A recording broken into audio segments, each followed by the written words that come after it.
Hey, Michelle, what do red tape and blue collar have in common? Well, Lindsay, I'm glad you asked. They all deal with business. So we are going to learn about color idioms for the business world today. So these are going to be super useful. We are excited for this episode. Lindsay, should we get going? Let's get going. But guys, remember to go ahead and hit subscribe below this video for this channel right now so you don't miss a single episode of All Ears English. All right, Michelle, let's get into it. Okay. Hey, Michelle, how's it going today? We are on YouTube. Today's episode's on YouTube as well as the podcast. How are you doing today? I'm good. I'm good. Yeah, we're expecting rain in New York, and I have to go pick up my son, and I don't have a car to pick him up in, and not that that would make things much easier, but I'm kind of dreading that my wet feet. So Well, you're expecting flooding is what you told me earlier, not yeah, just rain, but flooding. flooding. Oh Yeah, my flooding. gosh. Flash. What is There's a flash flood warning. what is up with New York these days? It Oh feels yeah, like we're having a lot of trouble a with lot that. of trouble. Oh my gosh. I'm a little scared for the city of New York in the next 50 years because it seems like the subway is always flooding. Yeah. That's So crazy. Well, let wish us me luck. know how things go and I wish you luck. Put on some Thank you. boots, right? Some I don't think I have my. I don't. Wait, maybe I do know where my boots are. Okay, get your boots. maybe. Okay, maybe I know where they are. I thought I didn't have them. Okay, Get we'll your see. boots, Michelle. Get Anyway, them. So what are we talking about in today's episode? we are not talking about the rain. We are talking about colors. Okay, guys, I feel like there's so many great color idioms, and we've talked about color idioms in the past. Like, for example, we have episode 761 was your golden opportunity to avoid red flags and learn color idioms in Ah. English, right? So these are always helpful, and there are a million different color idioms. But today, we are really going to focus on how you can use these in the business world, right? Yes. Which Awesome. ones are really helpful with business. So we're going to teach you a few of them because this is going to be kind of our focus today, and they can be very useful. I mean, Lindsay, why do you think in general color idioms are so useful? They just are. Oh my gosh, they just are. It's because we live life in color, the world's in That, color. I love colors. I like to dress in bright colors. Like today, I I'm see. wearing a red shirt, which I Yep. guess if you guys want to come over to YouTube and check it out, you'll see us on the video. It's very I like color, right? It makes life more interesting, and I think most people feel that way. What do you Oh think, yeah. Michelle? Yeah. For sure. There's a reason that black and white TV turned to color. I mean, like, I mean, it's great.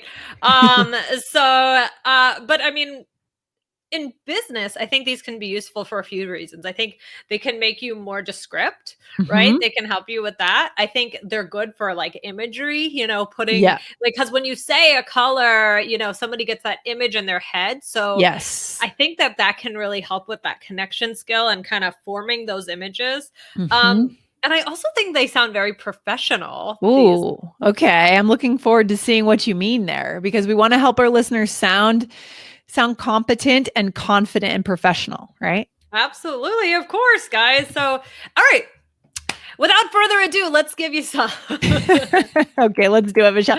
The first one, of course, is in the red, and we In the never want to red. be in the red, No, no, right? no, no, no, no. This is a bad one. I mean, well, we think of like, I mean, a lot of times when you hear the word red, it can sometimes be with like danger or an alert or Danger. something like that, right? So I feel like Yeah. a lot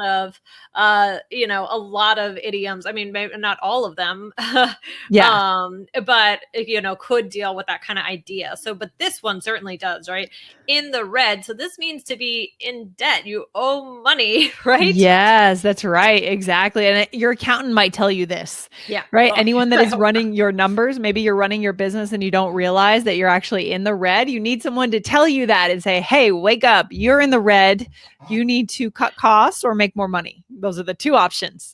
exactly, exactly, right? So, or an accountant could say this, or maybe a boss, like talking about concerns, right? So, for Yeah. example, if our sales don't get above our goal for February, we will be in serious risk of being in the red.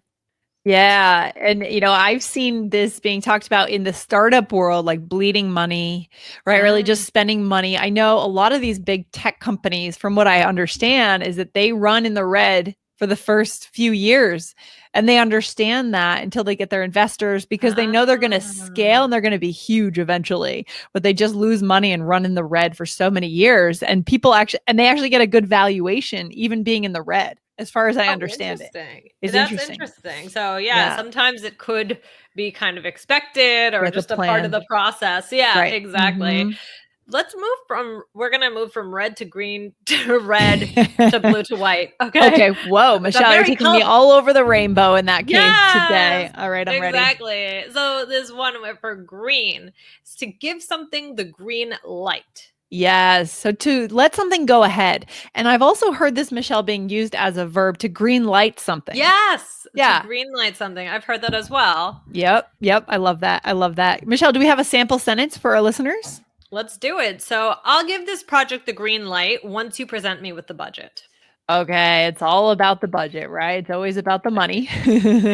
Right. So yeah, when you think of the traffic light, it's to go to the green light. So if somebody gives you, this is a very good business one. I feel like this one is used a lot.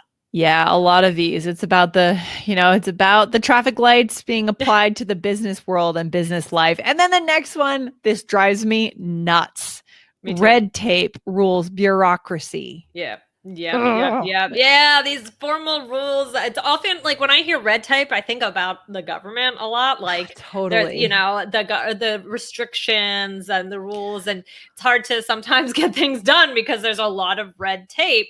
And so this expression red tape, Lindsay, this has pretty much a negative connotation, I think. Well, at least in this country, it definitely is, right? I mean, this means that things are going to get in your way. There's going to be a lot of processes, a lot of applications to do something. And, luckily the US is, it's relatively easy to start a business in the US compared to other countries from what I've heard. I think we have less red tape than maybe Western Europe, for example. But there still is some paperwork, that you have to do that can really weigh down on your time. So a lot of red tape, and this can be so frustrating for small companies because they waste their time on, bureaucratic things.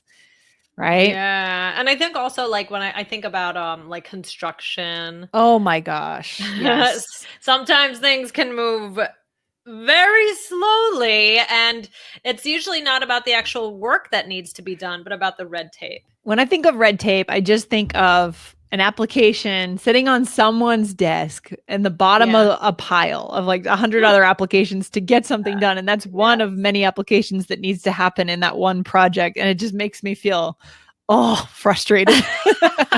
No, I know. Red tape is very frustrating. So guys, I don't think that anyone ever really uses red tape in like, a good way. Here in a good way. I don't think it's like, ooh, the red tape. I think it's a negative unless you're a bureaucrat and you love the red tape. Like make them get through that red tape. I love it, but nobody really talks like that. Nobody does. Let's move on to blue and white. So guys, you may have heard us mention this in the past. So blue collar and white collar. So jobs, right? These are about different kinds of jobs. Lindsay, could you explain blue collar and white collar? So this, I feel like this expression is going out of style a little bit. I think people use the term working class a lot more is what I've been hearing lately. The more working class as a sector of society. A blue collar is a type of job, right? So a blue collar job, this is an adjective, guys. Jobs where we're using our hands mostly, right? So car repair or construction, plumbing, construction, the things that building things, basically making the physical world work, are kind of blue collar jobs. Would you say so, Michelle?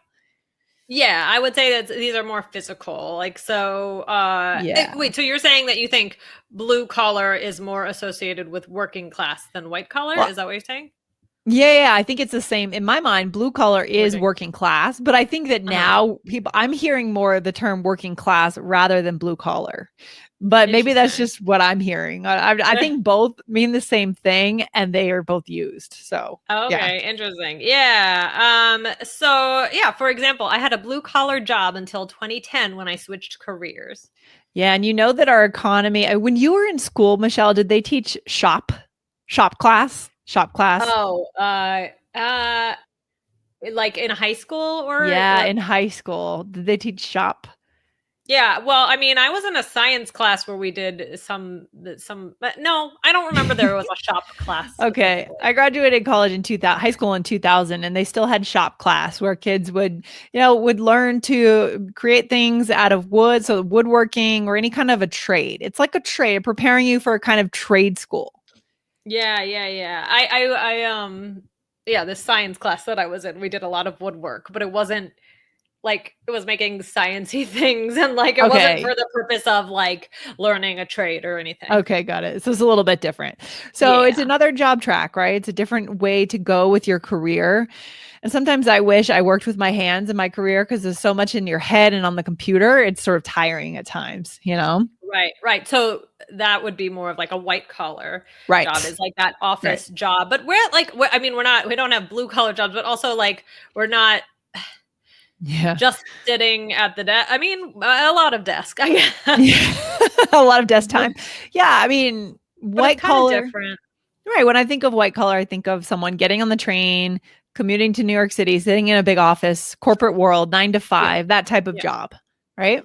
Right, right, right. Yeah. So white collar job, an accountant. Uh, Yeah. I don't know. That's the first thing that comes to my mind. Like, so for example, you could say, I sometimes I get tired of my job. It can be boring sitting doing a white collar job in my office every day. So that's one Yeah. thing. And when I think about this term, I think about white collar crime. So tax Yep. evasion.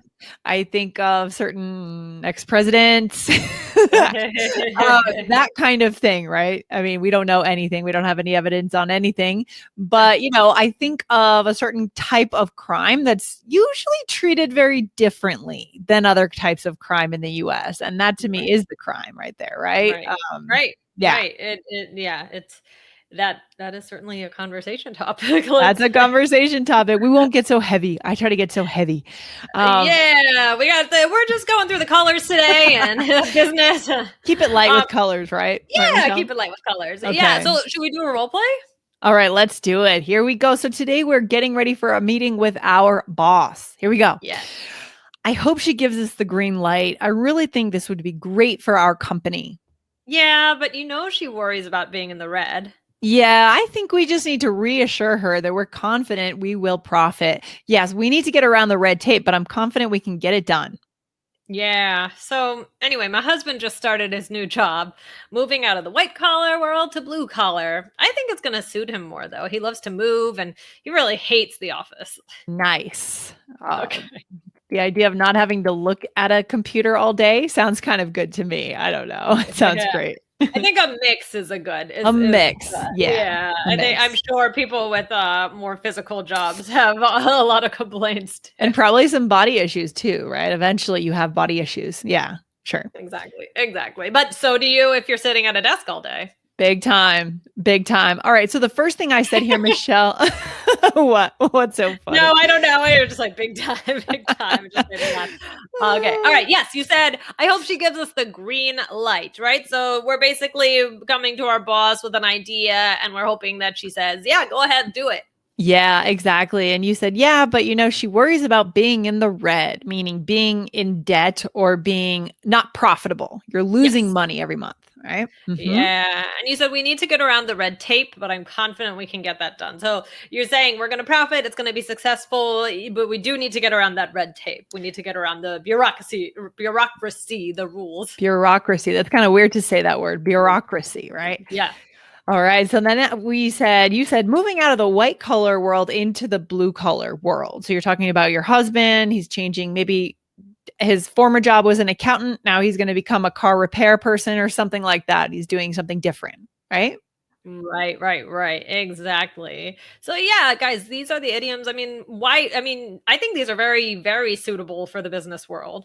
Yeah, I mean, they're just common. It's easy for people to, native speakers in the US doing business, they know these expressions, guys. So that's a good reason in itself to use these if people are going to know what you're talking about, right? Exactly, exactly. Yeah. So use these today and they're really helpful. And I mean, even if you're not using them in business, you can use them too. They're not, only that you can use them if you're in a business meeting. Yes, But they don't just belong to business people. no, they're not only for the business people. But guys, if you are studying business English, you're working, definitely look into some of these. Yes. And guys, check out our, we are going to be releasing pretty soon a new business English grammar course. Imagine that, Michelle, business English and grammar together. It's going to be so cool. So guys, go to allearsenglish.com/biz grammar to check that out and get on the special list. Okay. Love Cool. it. Okay, guys, this was fun. Have a good one, Lindsay. All right. Take care, Michelle. Bye. Bye.